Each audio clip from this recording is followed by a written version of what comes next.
Hello everyone! Thanks for joining me here today for our paper lantern craft. I'll be showing you 3 different ways to construct a paper lantern with materials you may already have at home. These paper lanterns make a lovely addition to your doorstep as we welcome back the light on the December 21st winter solstice, or for celebrations and special moments any time of year. Let's get started.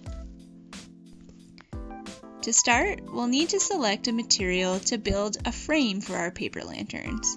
I'll be showing you how to create a frame from popsicle sticks, a balloon, or a few sticks from outside.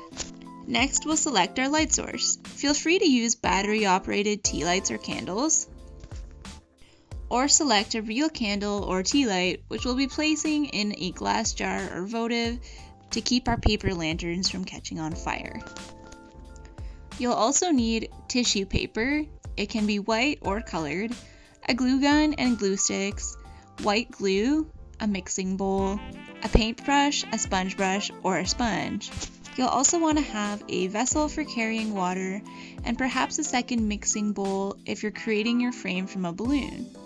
It's also handy to have a hairdryer around to help with drying between the layers of paper.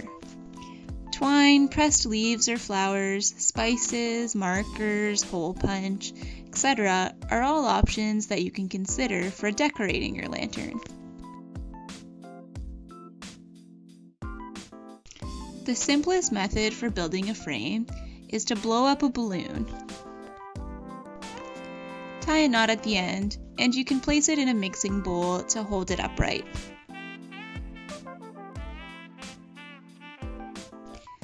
Another option for building a frame is to use popsicle sticks.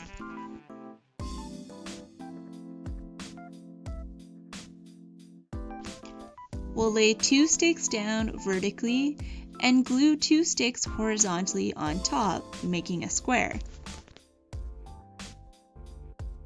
Go ahead and make 4 popsicle stick squares.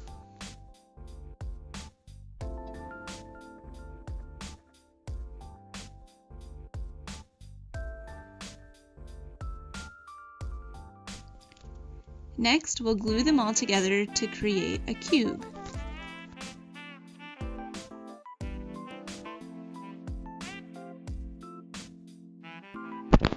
You might choose to lay down 2 additional sticks at the base of your frame, which will later be used to support your light source.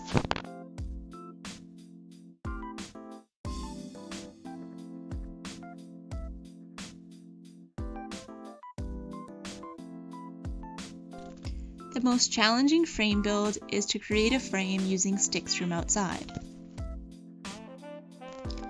Using my collected sticks as well as a glue gun, I'll be creating a frame in the shape of a triangular base pyramid. Consider challenging your imagination and create another geometric shape or something organic and unique.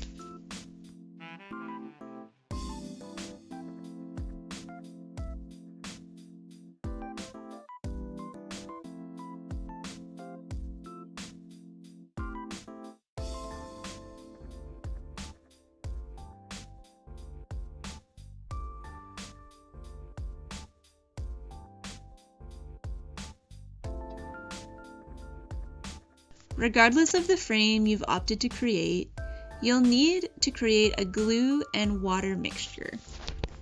Combine 1 part white glue to 2 parts water, or about 1/4 cup of white glue to 1/2 cup of water if you're looking to cover 1 small lantern. If you're using a balloon frame, use your paintbrush, sponge, or sponge brush to cover the top half of the balloon with the glue-water mixture. Then go ahead and add your first layer of tissue paper on top. When the first layer of glue mixture is covered with tissue paper, add a second layer of glue mixture on top of that.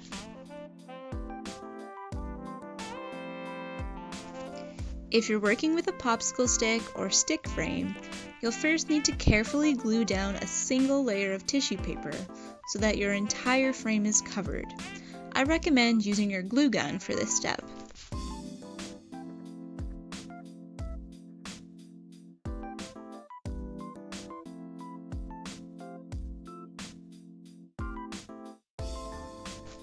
Once the entire frame is covered, you'll gently cover the tissue paper with the glue mixture using your paintbrush, sponge brush, or sponge.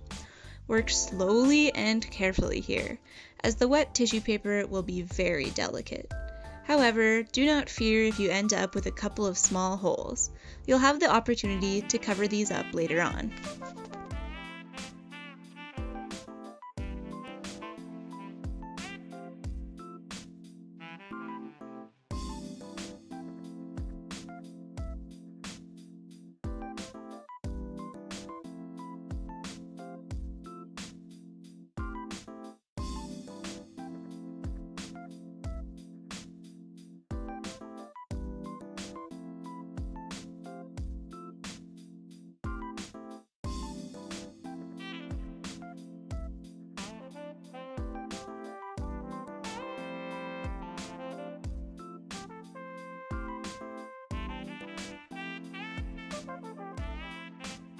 In all three scenarios, we're going to let the first tissue paper layer dry completely.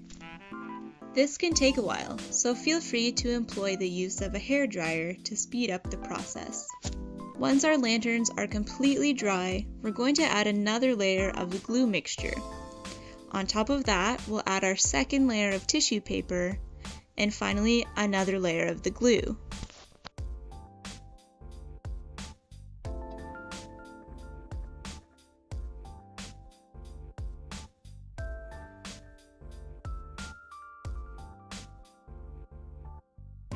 Once again, before we move on to the next step, we want our lanterns to dry completely. With the second layer of your tissue paper dry, you might notice that your lantern is becoming more durable. Between your second and third layer, you may want to start customizing your lantern. This might include gluing dried leaves or pressed flowers in between the layers, sprinkling spices, drawing between the layers with permanent marker before you add the glue wash, or whatever other creative tweaks you want to include. You can always choose to add more and more layers of the tissue paper and glue mixture, but I recommend laying down at least 3. Now, we're going to let our lanterns dry completely. If you're working with the balloon frame and you've decided 3 layers is enough, you can pop the balloon and remove any remaining balloon bits.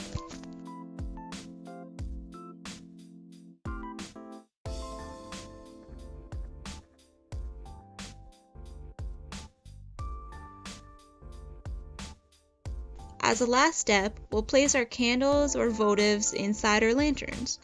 If you don't plan on using your jars, candles, or tea lights for anything else, you can secure them in place with a dab of hot glue.